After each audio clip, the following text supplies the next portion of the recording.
রেসিপিতে আপনাদের অনেক অনেক স্বাগতম। আজ আমি আপনাদের সাথে শেয়ার করব সয়াবিন আলুর তরকারির রেসিপি। বাড়িতে থাকা অল্প কিছু উপকরণ দিয়ে এই রেসিপি বানিয়ে নিতে পারেন। এটা আপনারা লুচি, রুটি, পোলাও, ফ্রাইড রাইস সব কিছুর সাথে এটা খেতে অসাধারণ লাগে। রান্না করার জন্য এখানে আমি নিয়েছি 500 গ্রাম মতো সয়াবিনগুলোকে 30 মিনিট মতো জলে ভিজিয়ে রাখবো। এখানে মশলা বানানোর জন্য একটা গ্রাইন্ডিং জার নিয়েছি, তাতে দিয়ে দেবো একটা বড় সাইজের পেঁয়াজ কুচি, দিয়ে দেবো একটা বড় সাইজের টমেটো কুচি আর 7 থেকে 8টা মতো কাঁচা লঙ্কা। এরপর সবগুলোকে ভালো মতো পেস্ট করে নেব। ভালো মতো আমি পেস্ট করে নিয়েছি। এরপর এটাকে একটা পাত্রে ঢেলে রেখে দেব। ওই একই গ্রাইন্ডিং জারে আমি দিয়ে দেব 2 ইঞ্চি মতো আদা কুচোনো আর দিয়ে দেব একটা বড় সাইজের রসুনের কোয়া ছাড়ানো। সব উপকরণগুলোকে ভালো করে পেস্ট করে নিয়েছি। এরপরে দেখে নেব সয়াবিনগুলো আমার ভেজানো হয়েছে কিনা। সয়াবিনগুলো আমার ভালো মতো নরম হয়ে গেছে। এরপরে এগুলোকে হাতের সাহায্যে ভালো করে নিংড়ে একটা পাত্রে তুলে রেখে দেব।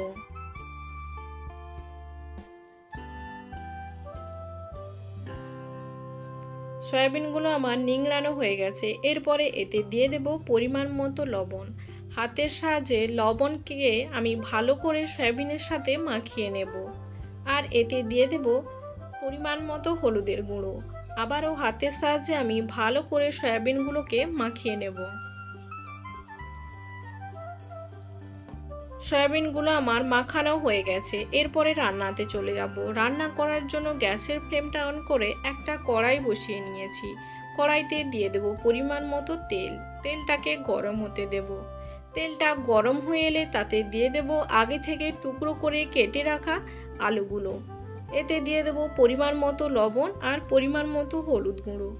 খুন্তির সাহায্যে আমি নাড়াচাড়া করে দেব। আলুগুলোকে আমি ততক্ষণ ভেজে নেব যতক্ষণ না পর্যন্ত 80% মতো সেদ্ধ হয়ে আসে। তার মাঝে মধ্যে একটু নাড়াচাড়া করে দিতে হবে, নাহলে তলায় লেগে গিয়ে পুড়ে যাওয়ার ভয় থেকে যায়।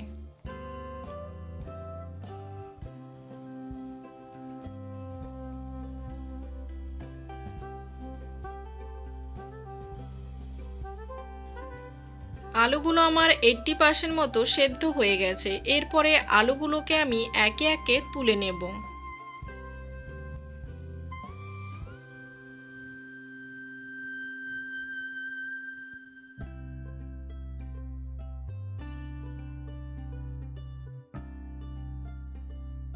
আলুগুলো আমার তোলা হয়ে গেছে। এরপর ওই কড়াইতে দিয়ে দেব আগে থেকে নুন হলুদ মাখিয়ে রাখা সয়াবিনগুলো।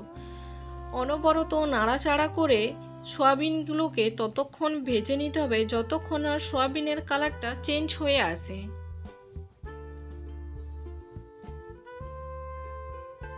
সয়াবিনের কালারটা চেঞ্জ হয়ে এসছে। এরপর সয়াবিনগুলোকে আমি একে একে তুলে নেব। সয়াবিনগুলো আমার তোলা হয়ে গেছে। ওই কড়াইতে আমি দিয়ে দেব পরিমাণ মতো তেল। তেলটাকে গরম হতে দেব।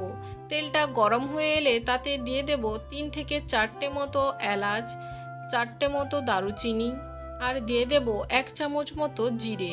এগুলোকে 30 সেকেন্ড মতো ভেজে নেব। সেকেন্ড পরে দিয়ে দেব পেঁয়াজ, টমেটো, কাঁচা লঙ্কা পেস্ট করে রাখা। এরপরে সব উপকরণগুলোকে খুন্তির সাহায্যে নাড়াচাড়া করে ভালো মতো কষিয়ে নিতে হবে। 2 মিনিট মতো ভালো করে আমি কষিয়ে নেব মশলাগুলোকে। মশলাগুলো আমার কষানো হয়ে এসছে। এরপরে এতে দিয়ে দেব আগে থেকে পেস্ট করে রাখা আদা রসুন। আদা রসুনটাকেও আমি মশলার সাথে ভালো করে মিশিয়ে কষিয়ে নেব। ততক্ষণ কষিয়ে নেব যতক্ষণ না আদার কাঁচা গন্ধটা চলে যায়।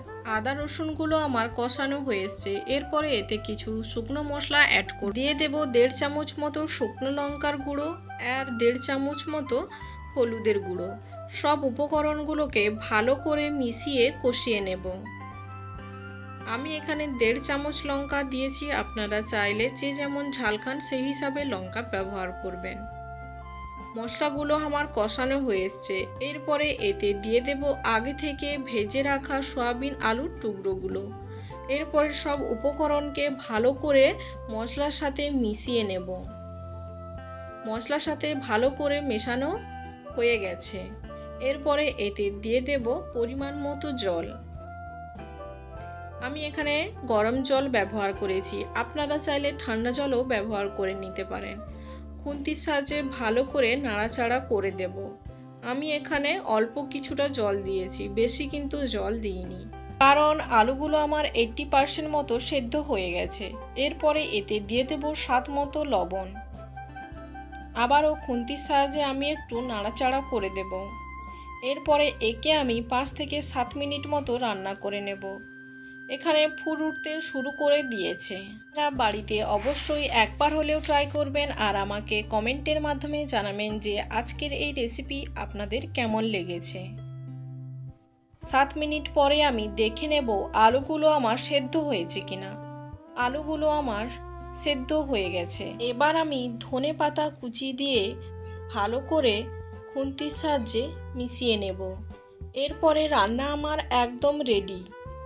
গ্যাসের ফ্লেমটা অফ করে 5 মিনিটের জন্য স্ট্যান্ডিং টাইমে রেখে দিয়েছিলাম। দেখুন বন্ধুরা, দেখতে যেমন সুন্দর হয়েছে আর স্মেলটাও কিন্তু খুব সুন্দর বেরিয়েছে। আশা করছি আজকের এই রেসিপি আপনাদের ভালো লাগবে। যদি ভালো লেগে থাকে তাহলে অবশ্যই লাইক, কমেন্ট, শেয়ার করবেন আর আমার এই চ্যানেলটি সাবস্ক্রাইব করতে ভুলবেন না যেন। নমস্কার, আজ এই পর্যন্ত। দেখা হবে আবার নতুন কোনো এক রেসিপি নিয়ে।